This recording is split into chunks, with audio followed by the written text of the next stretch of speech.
Okay, how about for every week that they don't have a game where they score more than 4 runs, I have to schedule an interview for a real job. And like I have to take the job if I get offered it. Oh, now we're getting serious. Yeah. No. I think maybe we should grow out our beards until they score more than 4 runs in a game. Matthew, like, that kind of negates the first one because, like, I got to shave if I'm going to go on these interviews. I can't go in there like looking like a big old scruffy monster. Okay. All right, well, let's think of something else. What else? Okay. No DoorDash. This is no more DoorDash. We go cold turkey on the DoorDash until the Giants score 5 runs.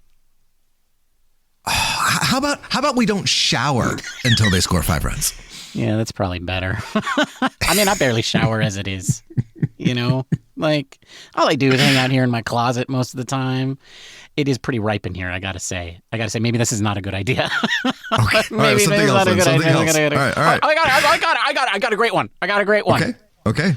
Bob can't speak on the show anymore until they score 5 runs. I agree. Whoa, Bob's serious. Bob's on board. Bob's on board. All right. Okay, Bob's as frustrated as we are. All right. I got another one though. Another one. How about for every run they don't score under 5, you have to run a mile? I have to run a mile. Well, it's not going to be me running the mile. What are you talking about? Okay, look, they scored 1 run on Monday, 1 run on Tuesday, and they scored 4 runs today? Matthew, that's 9 miles. I would die. Well, you'll be in good shape at the end of this. I'll be dead. That's what I'll be. Okay. Listen, okay. It's time to get serious. Okay. No screen time after 8 p.m. Oh. I don't even, that sounded ridiculous. As the words were coming out of my mouth, I almost changed it to 10 p.m. And then I thought, no, I want it to be midnight. Let's just 1 a.m. But then you went with 8. Okay. Well, how about then we just don't drink any cocktails? Bob, hit it.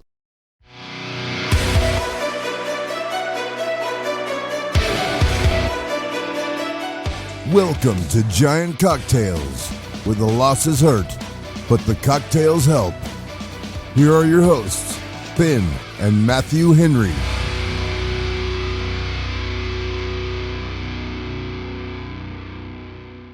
Welcome to another episode of Giant Cocktails. Yeah, the losses do hurt, Ben. I'm not going to lie. The losses hurt. I'm pretty grumpy, dude. I'm just telling you right now. I don't. You better just that beep button.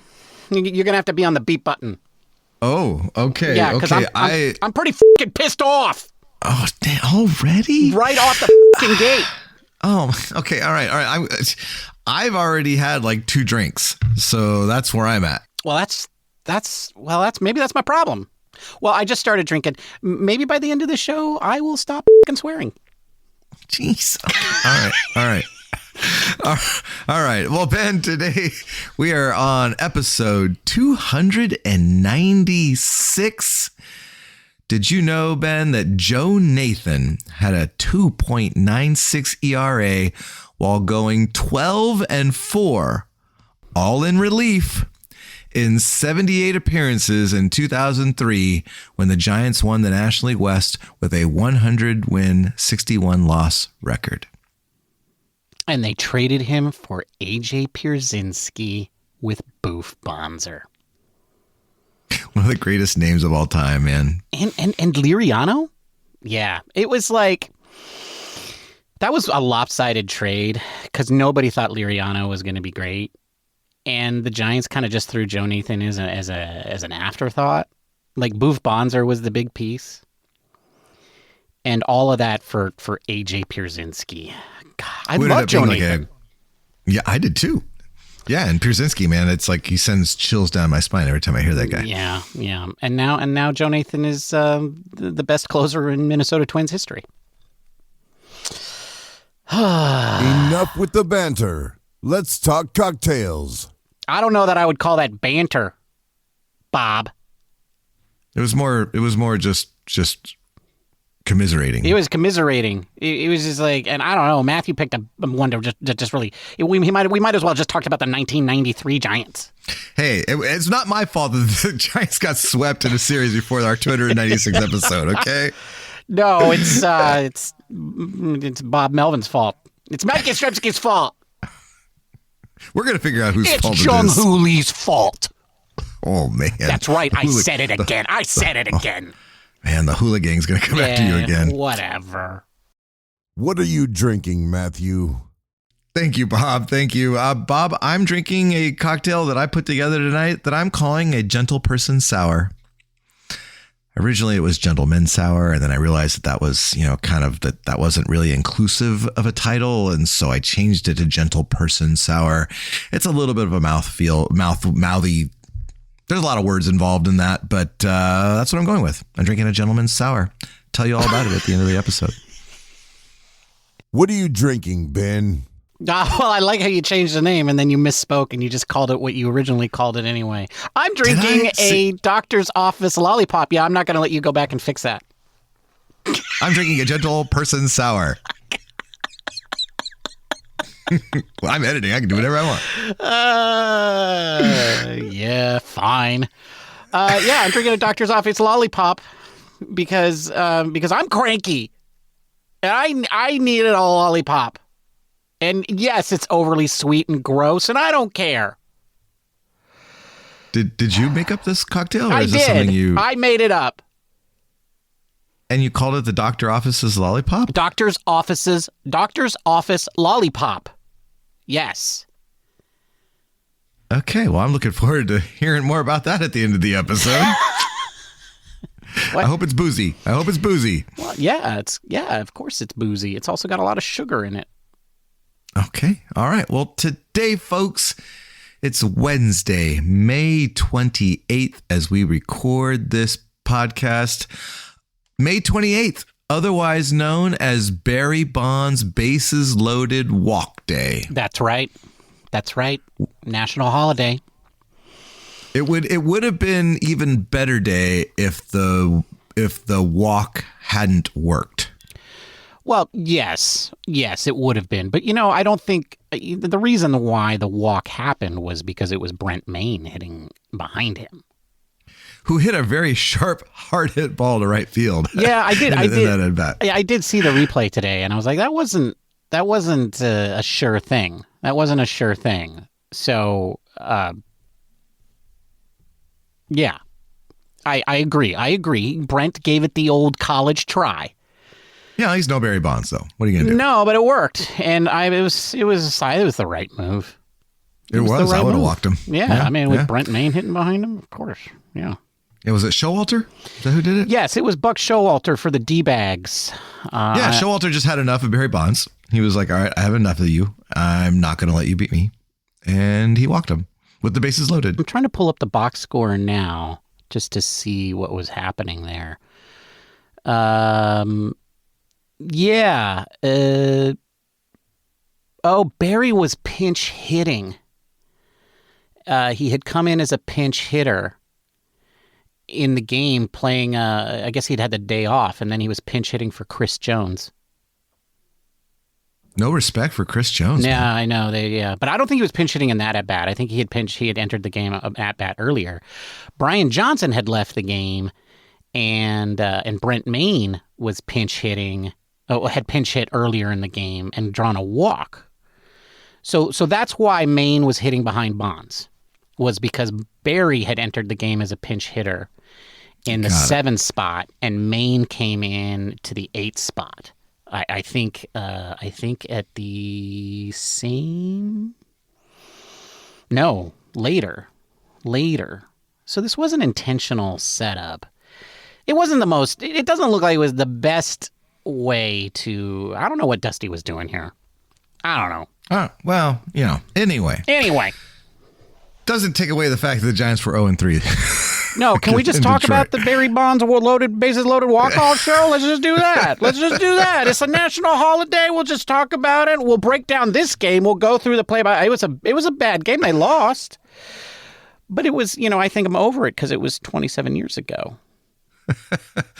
Well, Ben, the Giants are 31-25 after their 0-3 whooping from the Tigers. I looked it up. They're one game under 500 since their 8-1 start. Ben, if we lose on Friday in Miami, we'll be at homeostasis since that 8-1 start. We haven't used that word really in relation to anything. I thought I'd bring it back. I don't like you. Oh, well, we got to talk about it, Ben. We got to just get it out of our systems. Sometimes you either ignore the problem or you face it head on. And today we're going to face it head on. So we're going to talk about the Detroit series. Oh, the bad and even the good. There's always some good, Ben. There's always some good. Oh yeah. Tell it to the grounds crewman. And we're gonna maybe foul the grounds crewman who gave us the finger. He gave us the finger. He gave us the finger for a long time too. He really sat on that. What I think is that there were some fans heckling him to get off the field so the game can start, and he flipped off the fans. That was my thought. No, he was pointing it straight at the camera because he didn't want to be on TV, and now he's going to be on social media for the rest of his life. With that middle finger, especially. People, I know when you're in serious pain, you don't think clearly, but folks, like, whenever you try to tell the cameras to go away, they grow exponentially. Okay? The man is now going to be known for the rest of his life as the finger guy. His middle finger wasn't injured, that's for sure. No, it wasn't. It was working pretty good. It looked like he blew out a right. I think he had an Achilles injury. Yeah, there was something going on the calf Achilles part. Yeah. I agree. So second segment, Ben, though, I figured we'd just have a therapy session.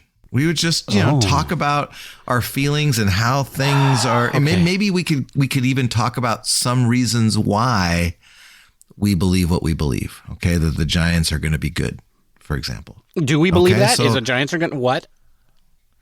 We'll talk about it, Ben. Okay, that will be segment 2. That is literally your job on the show. You're supposed to bring the optimism. I want some optimism right now. You look handsome and debonair when you're angry. I didn't say like obvious truths. I didn't say truism. Give me a truism. One of the things, though, Ben, that came out of the series. Yes. Not kind of by default. Like, we didn't really see it unfold until Ryan Walker came on in the eighth inning today, which was a little weird. There's a weird inning. Yeah. Yeah. And we all kind of went, "Aroo?" Yeah.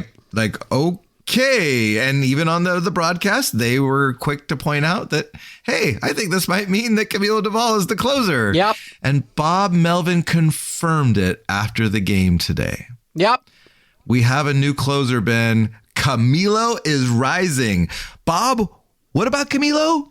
Camilo's on fire. That's right. That's right. And Bob finally recognized it. And now, Ben, all is right in the world. Camilo is our closer again. That's right. My boy Camilo got his rightful job back a month later than he should have. And I'm pretty sure that whole month only happened because Bob Melvin obviously listens to the show and he just held off just to piss me off. I also love the fact that my boy won his closer job back in a series in which he did not pitch. That's the weirdest thing. What? What? I didn't even think about that. But he clearly won his job. Camilo won the job pitching back in a series he did not pitch in. Let the record reflect. I think Bob has been ruminating on it since he heard us, bitching him out on our podcast. Oh yeah. Bob, you think too slow, dude. You think too slow. I mean, it's a little weird too because I mean, like Ryan Walker is not as bad as he has been. Right? I will admit that the game he pitched in on Sunday, that was not the cleanest of ninth innings. And I think that was the deal, right? Camilo has been just absolutely lights out. And I think the thing that changed things for Camilo was how he was pitching in those blowouts. When he came in with like an 8-run lead or a 9-run deficit or whatever it is in the ninth inning, just to mop up. And he was pitching just like he would pitch in the ninth inning of a close and tight game. And I know what you're all thinking. What, he walked 2 people and then barely got out of it? Yeah, whatever. Okay, smarty pants. You're right, he does do that a lot. But not this year. Not this year. This year looks like Camilo looks better than he's ever looked. So I'm excited, but I'm also sad because he's never going to get a chance to close a game again because the Giants have to score more than a run in order to do that. Yes, they do. Yes, they do. And that kind of takes us to the Detroit series because the pitching did great, but the Giants scored a total of, let me count it up. I only need one hand, 5 runs in 3 games. Folks, forgive Matthew. He's got 6 fingers on one hand. He's got 2 thumbs. Did they score 6 runs? They did. They scored 6 runs, but that's fine because you got the double. You got the little pincher. But they won. They lost 3-1 on game 1. They lost 3-1 in game 2, and then they lost 4-3 today. So to me, that's 5 God runs. damn it!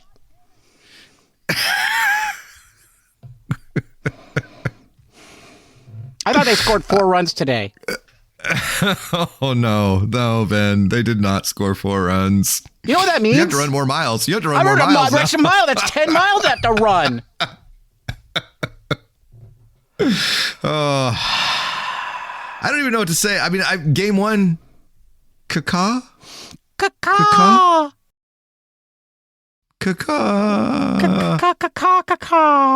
I mean, he was okay. Like he wasn't super great with the command of his fastball, and he didn't.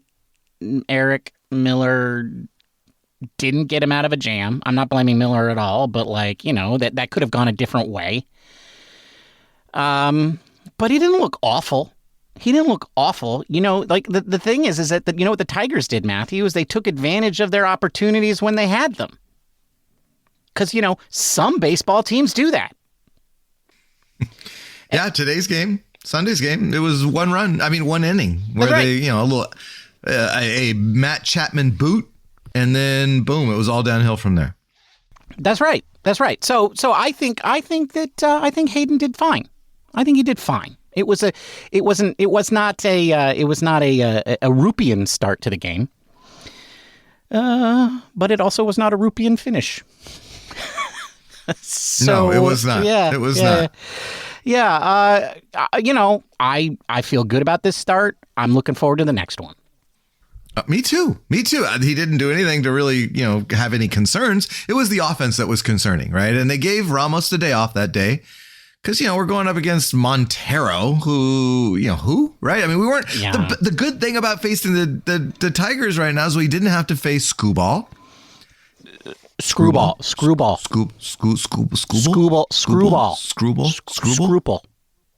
Okay. All right. We didn't have to face him. Mm-hmm.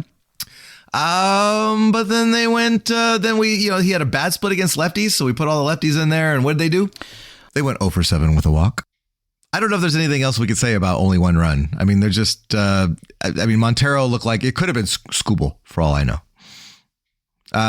Game 2, though, Logan Webb, a little rough start as usual. And then settled down to have 10 strikeouts in 6 innings.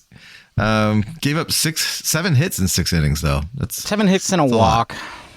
I mean, if you do the old whip math to that, that's actually not that bad. But But any time a team scores 3 runs on us, though, Ben, I'm like, oh, it's over. That's the problem with this game. That was the problem. He let up the 3rd run, and they're losing 3-0, and you're just like, oh, this game's over. You knew it. Yeah, you knew it, and it felt like the Giants knew it too. Right, and it's like that sucks because in the meantime, Logan did strike out 10 guys, and it was an impressive outing in that regard. And frankly, giving up 3 runs in a 6-inning, outing,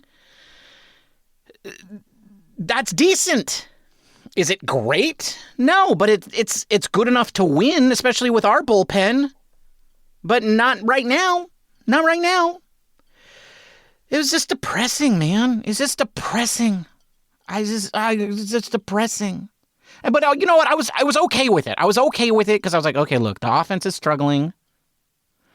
but this is the best team in baseball. If we take 1 out of 3, we're 3-3 on the road trip going into Miami. You could still make this a 6-3 road trip by sweeping the crappy Marlins. Well, then there's my boy Roop, and I was all like, Roop. You all right there? You okay? You just got something in your throat? Oh, are you crying? Are you crying? You're crying? Yeah, that was... He deserved better, man. He deserved better. He was cruising. Yeah, he was cruising, and then he got hit by that guy in the 10-speed. Just zap. So felt more like a Brinks truck to me, but maybe I'm sorry. And it's I'm sorry. The backup catcher legged out an infield hit that should have been an out, and that was an error. Whatever Fleming says, that was an error. Chapman should have had that. It was an error. Chapman has that 99 times out of 100. Yeah. And then there was a lucky single out in the outfield, and then boom, the double down the line, and it was like, whoa. It happened fast. I mean, I was feeling good going into that inning, and then all of a sudden, bam! It was like a kick to the nuts. Yeah, and and our boy Randy Rod couldn't get out of it. But before we get to that, though, I do want to commend your boy, who has been much better than mine. Landon Roop at that point had 16 consecutive scoreless innings. I didn't realize that. That's amazing. Yeah, and if he had finished the 6th inning scoreless, he would have been the first Giant to do 3 consecutive starts of 6 inning or more of scoreless ball since Gaylord Perry. But he didn't. Wow. He didn't. So he's not Gaylord Perry. He's just Tim Lincecum or Hayden, I don't know, Madison Bumgarner, one of those scrubs. Yeah, I mean, he's looking really, really good. And, I saw the interview after the game, and his one lament was that he just didn't attack the guys in the strike zone. He felt like maybe, he didn't say it exactly this way, but the way I interpreted was he was nibbling too much. He didn't go after Gleyber. Trying to be perfect. Yeah, he was trying to just get the curveball right on the edges, especially to Torres. He didn't want to throw Torres' fastball because Torres had hit his fastball the 2 previous at-bats. And so he was, but it also felt like, the way I heard it was, despite the fact that he didn't throw the fastball, he was still just nibbling with the off-speed, right? So then he gets the walk, and then just, things got out of control. And because he wasn't being aggressive, wasn't attacking the zone. But I mean, you live and you learn, right? Like, it was just another one of those frustrating things. As soon as they took the lead, again, because I was like, oh, they're going to lose. They're not going to score another run. They've scored 3. It's a miracle. Well, and as pessimistic and kind of cantankerous as you can be, I actually don't blame you. I kind of had that feeling myself, to be honest. Well, I mean, and this game was an anomaly in 2 ways. One, it was an anomaly for how they've been playing recently, because they had 10 hits and 4 walks in this game. But then also an anomaly, they were 2 for 17 with runners in scoring position. Including that really upsetting opportunity late in the game. Was it the 8th inning?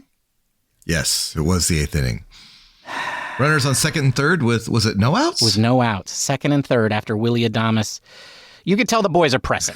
The boys are pressing because that maneuver that Willie, they said, Adames is like, I'm making it to 3rd. I don't care if the ball's like 20 feet in front of me. And Flem and Hunter Pence were like, yeah, good for you being aggressive and making things happen with a team that's struggling. And I was like, dude... but if he'd been thrown out there, that would have been a halfway really decent throw, he would have been out. Because the throw beat him by quite a bit, but it was, to the right, and the third baseman had to and then Wade Jr. was really on top of it too, because he realized that Adames was going to 2nd and the 3rd, and the throw was going there, so he quickly took 2nd base too. That was pretty impressive. That was very impressive, and that was a great play, because especially if Adames had gotten thrown out, because at least then you still would have had the tying run in scoring position with 1 out. But instead, it was runners on 2nd and 3rd with no outs, which is like, that's worth a run. Like, that's a run. You're gonna score a run. Ben. Oh, Ben. When you've got the 8th and 9th hitters of the Giants coming up, that's not a run. Wow, what is wrong with the world? What is wrong with the Giants have broken my brother. The Giants have broken my brother. The bottom third of the lineup has broken your brother. That's for sure. Yeah, well, especially today because it was the bench. The bench was playing, and then that means that Patrick Bailey was on the bench, and so Beaumel. What did Beaumel do? He sent up one of the pinch hit. We got a pinch hit. We got a pinch hit with one of the 5 worst batters in baseball. That's what I'm going to do. I'm going to set up one of the 5 worst hitters in baseball as my pinch hitter. Like, Bob. And it took him, how many pitches did it take him to get it out? 1. It took him 1, Matthew. It took him 1 Conley, Chapultepec. It took him 1 Chapultepec changeup. That's all that guy threw, too, wasn't it? He threw 16 changeups and 1 fastball, and the fastball froze Ramos. You can't blame Ramos, though. You can't blame Ramos, man. After 16 changeups, Yeah. Well, I mean, obviously, a very good changeup if that's all he throws. I guess it's just got a lot of movement on it. But anyway, the at bat that really irked me was the Christian Koss at bat.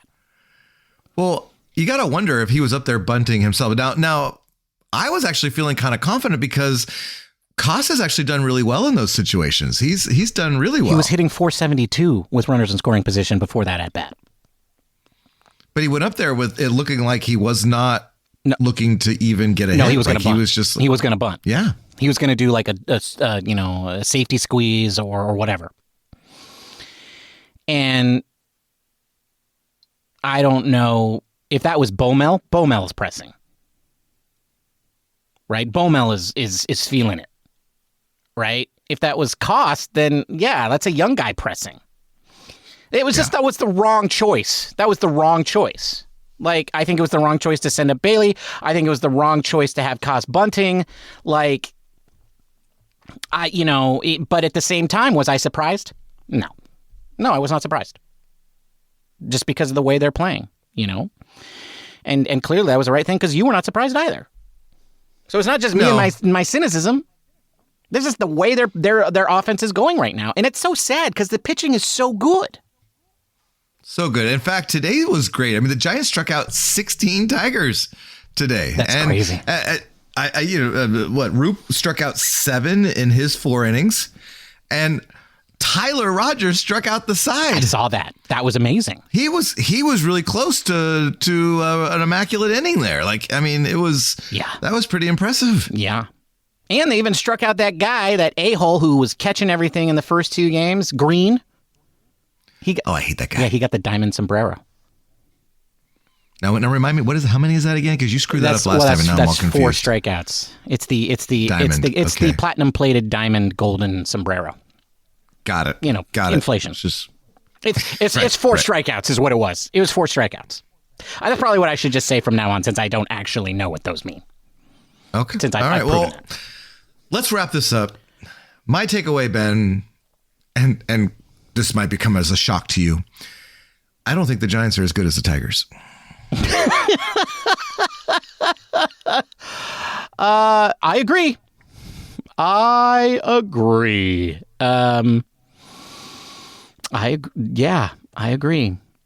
That's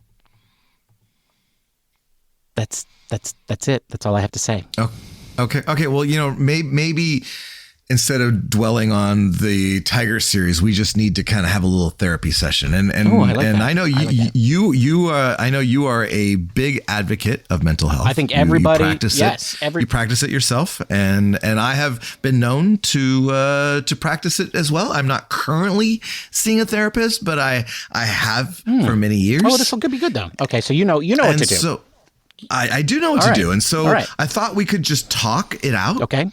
Mm-hmm. And make ourselves feel better. Okay. Mm-hmm. So I'm just going to talk about the things that make me feel good about the Giants. And so Ben, the Giants are second in the majors in team ERA since May 1st with a 2.86 ERA.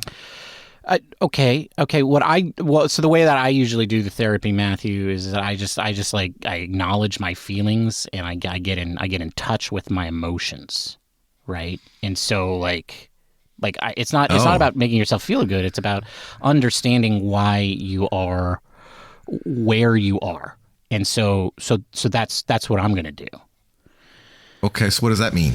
Well, that means that the Giants, since the beginning of May, have the 24th best batting average in baseball with .235. That's what that means. Okay, but that doesn't make me feel good. I'm angry, and so I'm just voicing my anger. Okay. Well, but the Giants are third in the National League in pitcher F WAR with a 3.4 in the month of May. Pitcher F WAR. God. Fangraphs WAR, not baseball reference. Okay. Fangraphs. I thought that was like you WAR. Oh man! You thought I forgot, didn't you? You thought I forgot. Thought I was getting away with and this is deep in the show too. You're gonna be tired. You're gonna be sleepy. You're gonna be like all nodding off. I'm gonna write this down. I'm gonna write this down. 32 minutes into the show. I gotta do that. Look for it. Okay. Yeah. Well, Matthew, since you pulled out that fancy stat. Okay. The Giants batters are 23rd in weighted runs created plus in the month of May, with a weighted runs created plus of 92. I will remind you, 100 is average. 100 is average. I'm amazed that there are 7 teams worse than the Giants. But you know what? You don't want to know that. You don't want to be one of those names. You don't want to be the Chicago White Sox or the Colorado Rockies or the Miami Marlins. Ooh, the Marlins are on there. Okay, I feel a little better. Well, so that doesn't mean. So what I need to focus on is the good. Mm-hmm. And for the month of May, Ben, 2 starters are in the top 10 in ERA for the Giants in Major League Baseball. There's Robbie Ray and Landon Roop.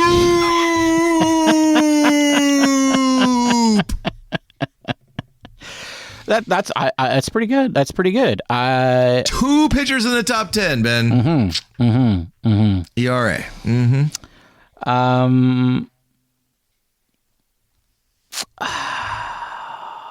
Well, let's see here.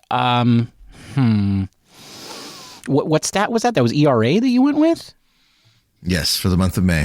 2 starters, individual starters. 2 individual starters. Okay, well, let's see.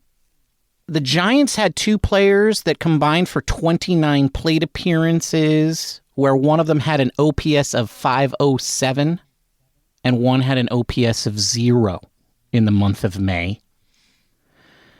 David Villar and Brett Wisely had 29 plate appearances for the San Francisco Giants in the month of May, just in case you guys forgot about how wonderful the Giants' positional depth is. And it's not as deep as it once was because VR's gone. I was going to say, what makes me feel better is that both those guys are on the Major League roster right now. So, yeah, I mean, David Villar isn't even a Giant anymore. I don't know if I think he's still a free agent. He has elected free agent. Well, he elected it, and he is now a free agent. He is. Like you and me both. That's right. You and I are free agents. That's right. That's right. We are all David Villar, you and I, equal status. I'd venture all of our listeners are also free agents. Yeah, bad news for you all. David Villar's probably got a closer shot at making the major leagues than you do. Probably, but not right now. I mean, okay. Okay, but another plus Giants bullpen, Ben. I mean, I don't even know where to start. There are so many things that make me feel good about the Giants bullpen. First of all, they're first in ERA, first in BABIP. They're second in walks per 9 inning. Now, that's not only the Giants bullpen too. Giants starters are also in one of the top 4 in walks per 9 innings. So they're not hurting themselves, and that is a big thing because I feel like walks lead to bad things, Ben, and so they are doing a really good job at limiting those bad things. They're also not allowing a lot of home runs. The bullpen is the 5th lowest in home runs per 9 innings.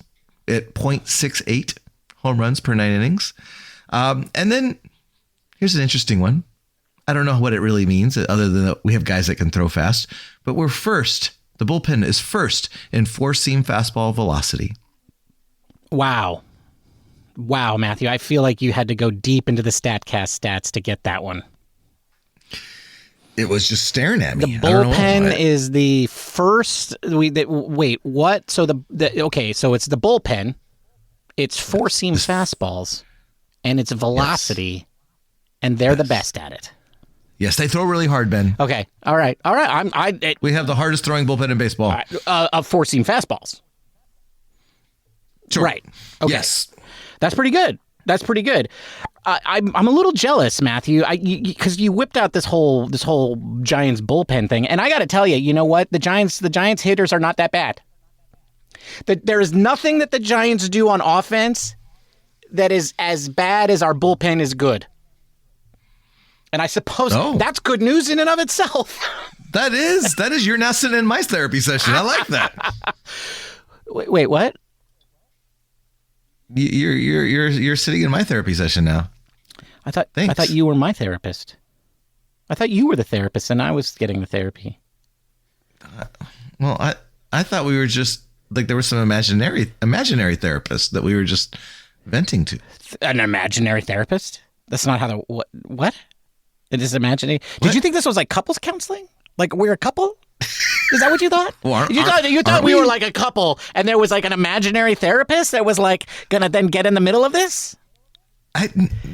Maybe we need a therapist. We need a couples therapist. Is that what you're saying? Probably wouldn't hurt. I thought Bob was our therapist. I don't get paid enough for this. I thought you weren't going to talk anymore during the show.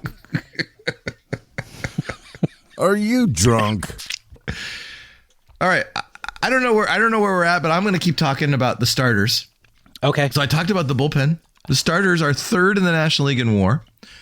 They're fifth in the National League in ERA. They're second in the National League in home runs per 9 innings.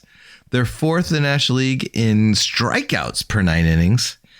And they're second in the National League in ground ball percentage, which means they don't give up home runs, lots of ground balls.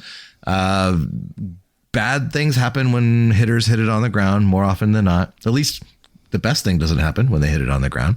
So I feel like our pitching is something that makes me feel good, and I like thinking about it a lot. Oh, yeah? Well, take this. In the last 14 days, Matthew, the San Francisco Giants are 27th in runs scored. Which, first of all, I'm amazed that there's 3 teams out there that are worse than the Giants over the last 14 days. I kind of am too, actually. Did you know that one of them is the Padres? The Padres are tied for worst. I mean, actually, the 3 teams that are below the Giants are all tied with each other. The Mets, the Royals, and the Padres have all scored 34 runs in the last 14 days to the Giants' 37.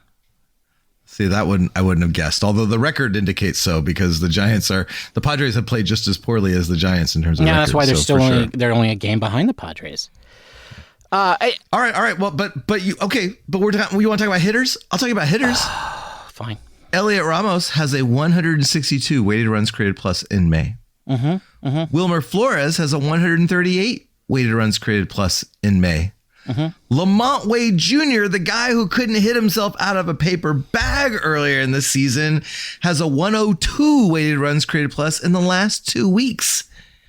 And his yearly BABIP is 202, and his career BABIP is 279.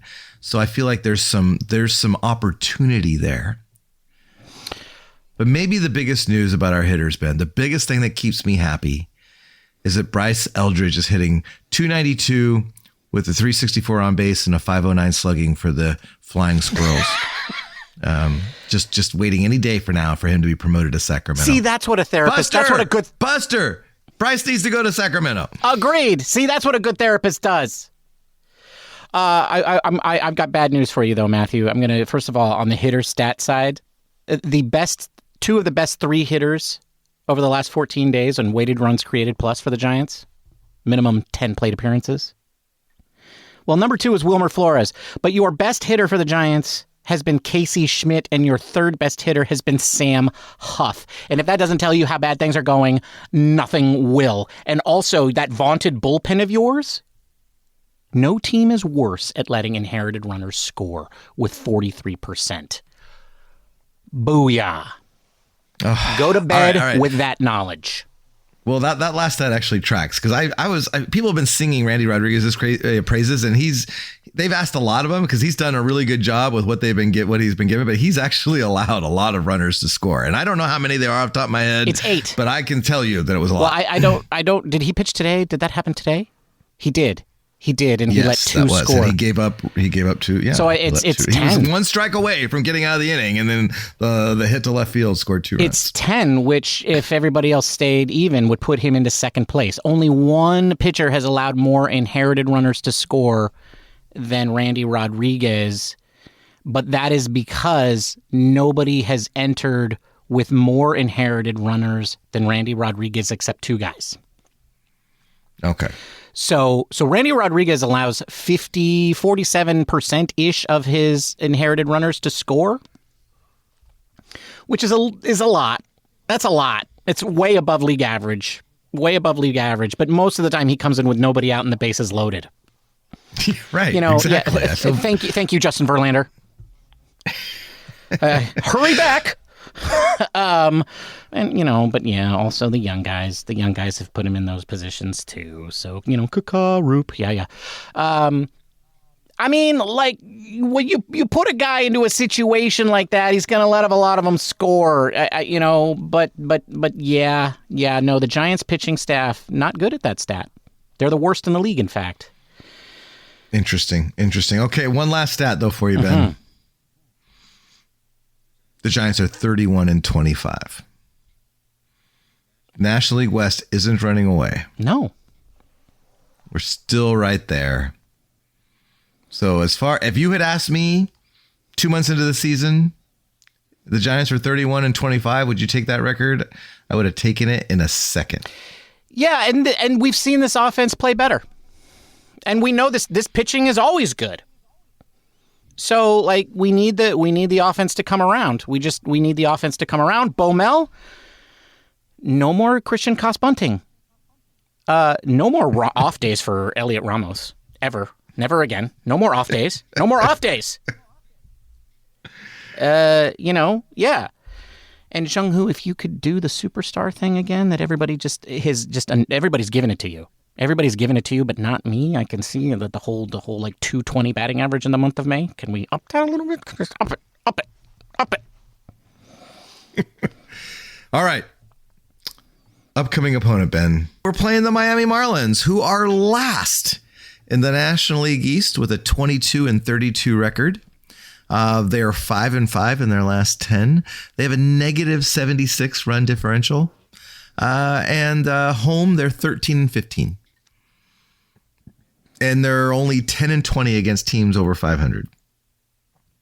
So I think there's an opportunity, Ben, to finish this road trip on a positive note. They're going to eke out a 2-3. They're going to eke out 2 out of 3, barely winning one of the games, and probably barely winning the other game. But it'll feel dominating because it'll be like a 1-0 shutout. Ben, they're going to sweep. They're going to sweep them, and the Giants are going to score runs. You and I are not running miles anymore. We're gonna see some healthy returns on this Miami Matthew, trip. I'm going to run 12 miles, and they're going to win 2 out of 3. They're going to lose like 17-1 on one of those days, and they're going to win the other 2 games 1-0. And I'm running 12 miles. But I still believe they're going to win the series. And they're gonna come back 4-5. Okay, I'll take it. Isn't it time for the booze, boys? What are you talking about, dude? It's way past. It's gone. Way past the booze, man. Bob. I poured a double, and I'm just sucking on ice cubes now. But what are you drinking, Matthew? Thank you, Bob. Thanks, Bob. I'm drinking a Gentleperson sour, not a gentleman's. Gentleperson's. What? And what's in a Gentleperson sour? It's got 2 ounces of bourbon, a 1/2 ounce of Benedictine, 1/4 ounce of simple syrup, 3/4 ounces of lime juice, and 1 dash of Peychaud's bitters. Put those all into a cocktail shaker with ice, shake until well chilled, and you're going to strain it into a rocks glass with fresh ice, garnish it with a lime wheel, and you're drinking a Gentleperson sour. That's a tasty cocktail. It's actually pretty good. I like it. What are you drinking, Ben? That's a potent sour, Matthew. It's even better when you're talking about the Right. Giants. Yeah. Okay. No, I get it. You know, I considered coming to today with just a bottle of vodka. A bottle of vodka. But clearly what I'm drinking now is fine. What am I drinking today? I am drinking a doctor's office lollipop. And why? Because I needed to take my medicine. I needed to take my medicine because I didn't feel good because the Giants' offense sucks. The Giants' offense is so bad that it's making me not even see how good the pitching is. And I was cranky and grumpy, so I needed something sweet but powerful. And so today, that's what I made. What's in it? Well, it has 1 ounce of white rum, 1 ounce of dark rum. And by dark rum, I mean overproof. This is the FTD from Plantaray, which I believe is a 1. Well, I don't want to guess, but it's a high ABV. To that, you add 1/2 ounce of Grenadine. You put that into a highball glass. You stir that to combine. You fill your highball glass with ice, and then you top that with 3 to 4 ounces of Dr. Pepper. Is this a sophisticated cocktail? No. Does it have a lot of sugar in it? Yes. Did the sugar make me less grumpy? Not really. But I still enjoyed it. Was it a good cocktail? Not really. That's what I'm drinking, Bob. The doctor's office lollipop. I went to the doctor, I got a shot, and then they gave me that stupid lollipop. Folks, OFTD rum is 138 proof. There it is. Just drink in the comfort of your own home, please. I almost went with Harney and Sons, which is 151. Okay, so whatever. I'm not gonna lie. That cocktail sucked. Yeah. Yeah. It's strong, though, It got Bob. the job done, Put you on Bob. your It got ass. the job done, my boy. It got the job done. Don't make this one at home, folks. And that's a wrap. Thank you for joining us, I guess. No, thank you. Thank you for joining us. Like, the one thing that you could take away from this show is that we're as frustrated as you are. We are as frustrated as you are, but we still, well, Matthew still believes. And also, we will be back on Monday, and we will have watched all of the Marlins games, good or bad. But if you can't wait that long to get your fix, feel free to reach out to us on the social medias. You can find us in all of the usual places where we go by the username Giant Cocktails. Especially at YouTube, where people often leave comments that I don't read. So run over there to like, subscribe, and comment. But most importantly, be sure to leave us a positive review, like 5 stars positive, at your podcasting platform of choice, a.k.a. Apple Podcasts or Therapyify. Matthew, you were a bad therapist today. But maybe that's because I was supposed to be the therapist. I really didn't understand. Yeah, I didn't either. I don't know. Someone was a therapist. Yeah. I don't know who it was. Well, anyway, until next time, cheers, my friend. Cheers, Ben. Bye, everybody. Goodbye. Thank you for listening to the Giant Cocktails Podcast.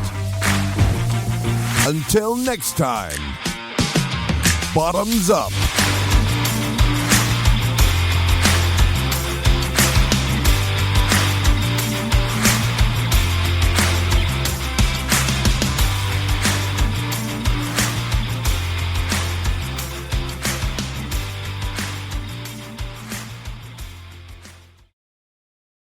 Ramos, though. Ramos tried to make it a game, right? He was 4 for 9 with a home run. No. No, in the rest of the series. In the rest That's of the right. series, Okay. yeah. If he was, I'm all confused with your notes. I'm confused with your notes. Okay, I'm going to start over here. maybe you should read the notes before you talk. Well, yeah, maybe I should. All right. You. All right.